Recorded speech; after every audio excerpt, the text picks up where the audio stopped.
नमस्कार, मैं जितेंद्र चतुर्वेदी। आखिर ऐसा क्या हो गया कि अरविंद केजरीवाल को सुप्रीम कोर्ट के दरवाजे पर दस्तक देनी पड़ी? यह सवाल अपने आप में बहुत बड़ा है। और एक प्रश्न और भी है जो अरविंद केजरीवाल की सरकार के सामने मुंह बाए खड़ा है। वह इसलिए भी क्योंकि इसे लेकर दिल्ली के राजनीतिक गलियारों में चर्चा खूब हो रही है, और वो है कैबिनेट में जो कुछ फैसला हुआ है उसको लेकर कि आखिर में इनके विभाग घटाए क्यों गए और उनके विभाग जोड़े क्यों गए।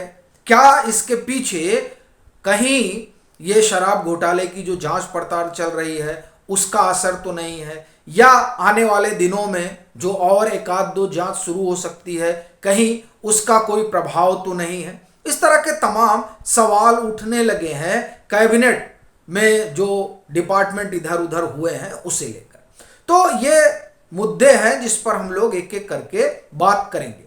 शुरुआत हम लोग कैबिनेट से करते हैं और फिर आते हैं सुप्रीम कोर्ट पर।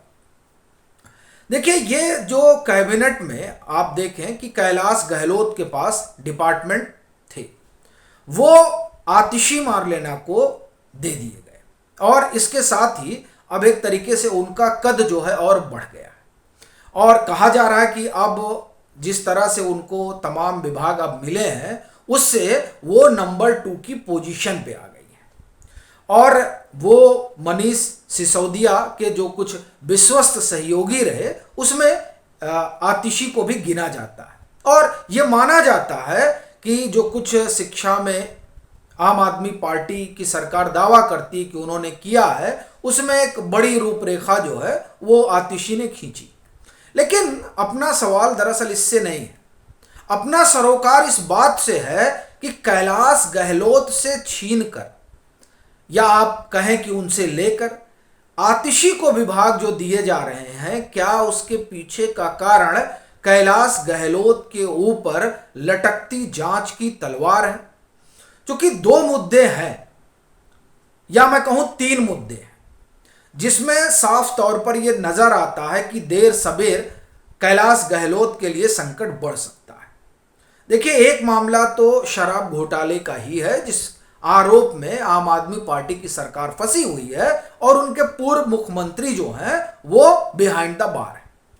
उसमें 2 जानकारी है जो कैलाश गहलोत से जुड़ी हुई है। एक तो खुद अरविंद केजरीवाल ने सीबीआई के सामने बताया है कि जो ग्रुप ऑफ मिनिस्टर्स था उसका हिस्सा अरविंद केजरीवाल नहीं थे, लेकिन मनीष सिसोदिया, सत्येंद्र जैन और कैलाश गहलोत थे। अब इसी ग्रुप ऑफ मिनिस्टर्स की वजह से ही सत्येंद्र जैन को लेकर पूछताछ हुई इस मामले में, शराब घोटाले वाले में। आपको ध्यान होगा ईडी उनके पास जा चुकी थी पीछे, मतलब पहले। अभी तक कैलाश गहलोत के पास नहीं आई हो, जांच पड़ताल अभी भी शराब घोटाले की चल रही है। तो क्या अब कैलाश गहलोत से भी पूछताछ कर सकती है? और वो कभी भी कर सकती है, क्योंकि ये तो एक मुद्दा है ही है और जांच पड़ताल चल ही रही है। और दूसरा ये भी खबरों में रहा कि जो कैलाश गहलोत का सरकारी आवास रहा वहां विजय नायर रहा करते थे।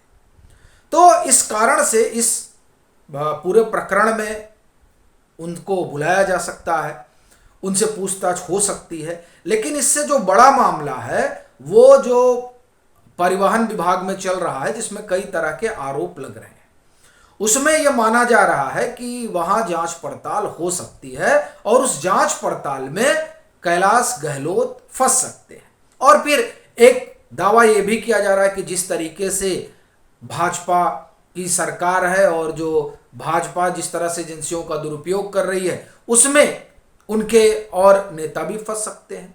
यह तमाम चर्चा चल रही है आम आदमी पार्टी के भीतर भी और बाहर। वहां की आप ये कहिए कि जो कॉरिडोर है उसमें, पॉलिटिकल कॉरिडोर, उसमें सब खूब चल रहा है कि इस वजह से जो है डिपार्टमेंट जो है इधर से उधर गए। चूंकि आपको ख्याल होगा जब मनीष सिसोदिया ने रिजाइन दिया था तो बजट संभवतः, मुझे जो अपना ख्याल हो, कैलाश गहलोत ने पेश किया था। तो इस तरह से ये हो गया था कि वित्त विभाग उनके पास चला गया, लेकिन अब वित्त राजस्व सब जो है आतिशी के पास आ गया। तो अब इस आने के पीछे का कारण यही बताया जा रहा है, ये जो जांच का शिकंजा बढ़ता जा रहा है उसमें कब कौन आ जाए, तो इसलिए पहले से ही एक प्रिकॉशन लिया जा रहा है और एक संकेत भी दिया जा रहा है कि हो सकता है इनका नंबर लग जाए। तो इस वजह से ये जो कैबिनेट में इधर उधर हुआ वो बहुत चर्चा में है। अब बात अगर हम सुप्रीम कोर्ट की करें कि ये सुप्रीम कोर्ट अरविंद केजरीवाल की सरकार ने क्यों दौड़ लगा दी, तो दरअसल उसकी वजह तो वही अध्यादेश है जिसको लेकर आपने खूब, आप ये कहें कि आसमान सिर पर उठाया और बाकायदे 8400 किलोमीटर की यात्रा की, पटना तक दौड़ लगाई इस आशा में कि उनको कोर्ट तक नहीं जाना पड़ेगा और जब मानसून सत्र शुरू होगा तो वहां पर विपक्ष उनके साथ इस अध्यादेश वाले मसले पर खड़ा हो जाएगा। लेकिन विपक्ष तो इस समय कांग्रेस के साथ खड़ा है और कांग्रेस जिस ढर्रे पर जाएगी उसी ढर्रे पर विपक्ष जाएगा। सो अभी तो नहीं लगता है कि अरविंद केजरीवाल के साथ अध्यादेश वाले मसले पर विपक्ष खड़ा है, क्योंकि 23 जून की जो बैठक हुई पटना में वहां भी साफ हो गया था कि ये सब कोई बड़ा मसला नहीं है, ये सब राज्य स्तर के मसले हैं। तब अरविंद केजरीवाल के पास एक ही विकल्प बचा कि अब सुप्रीम कोर्ट जाया जाए। और ये आपको ध्यान होगा कि 11 मई को जब फैसला आता है सुप्रीम कोर्ट का तो ट्रांसफर और पोस्टिंग वाला जो अधिकार है वो चुनी हुई सरकार के पास चला जाता है। लेकिन उसी फैसले में यह भी होता है कि अगर सरकार, अभी तक कोई कानून है नहीं, अगर सरकार कोई इस तरह का कानून बनाती है तो एक अलग मसला है। अब अध्यादेश आ जाता है और उस अध्यादेश के आने से जो शक्तियां सुप्रीम कोर्ट के फैसले से अरविंद केजरीवाल की सरकार को मिली होती हैं वो अध्यादेश के मूर्त रूप आने में वापस चली जाती हैं। अब ये कह रहे हैं कि नहीं ये असंवैधानिक, इसी को उन्होंने चुनौती दी है।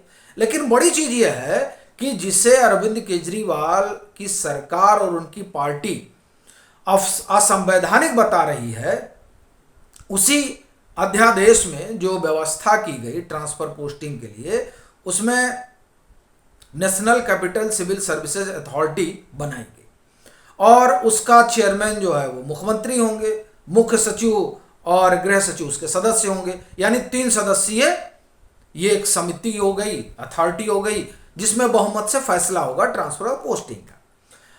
अब आप देखिए कि 2 मीटिंगें हो चुकी हैं इस अथॉरिटी की, जिसमें जो दूसरी मीटिंग है उसमें कहा जा रहा है कि खूब अरविंद केजरीवाल ने जो फैसले लिए उससे सब माने गए। अभी ये अध्यादेश के खिलाफ भी हैं और अध्यादेश के मातहत जो अथॉरिटी बनी है उसका पूरा प्रयोग भी कर रहे हैं। तो ये बड़ा विरोधाभास लग रहा है। लेकिन ऐसा माना जा रहा है और कहा भी जा रहा है कि ये जो अध्यादेश को लेकर शोर है उसमें बड़ी बात जो है वो सियासत की है, राजनीति की है। अब हाँ, एक शीश महल वाला मसला है तो, लेकिन ऐसा लगता नहीं है कि जिस अध्यादेश को अरविंद केजरीवाल की सरकार ने चुनौती दिया है वो अध्यादेश खारिज हो पाएगा, क्योंकि वो जो कुछ भी है उसमें यह कहा जा रहा है कि वो सब मतलब जो फैसला है उस फैसले के अनुकूल है, वहीं से ये चीजें निकाली गई हैं। तो बड़ा मुश्किल है। तो जब इतना मुश्किल है तो स्वाभाविक है कि ये मामला सिर्फ जो है वो राजनीति का है कि कैसे चीजें आगे बढ़े। हाँ, शीश महल तो उनके गले की हड्डी बना हुआ है। अब वो जो जांच उस पर चल रही है और जो सीएजी करेगी उससे और क्या चीजें निकल कर आएंगी ये देखने वाली बात रहेगी। मगर ये जो 2 चीजें हैं उसने एक अलग तरीके का परिदृश्य तो खींचा ही है, जिसके कारण आम आदमी पार्टी में आप ये कहें कि एक अलग तरह की हलचल है।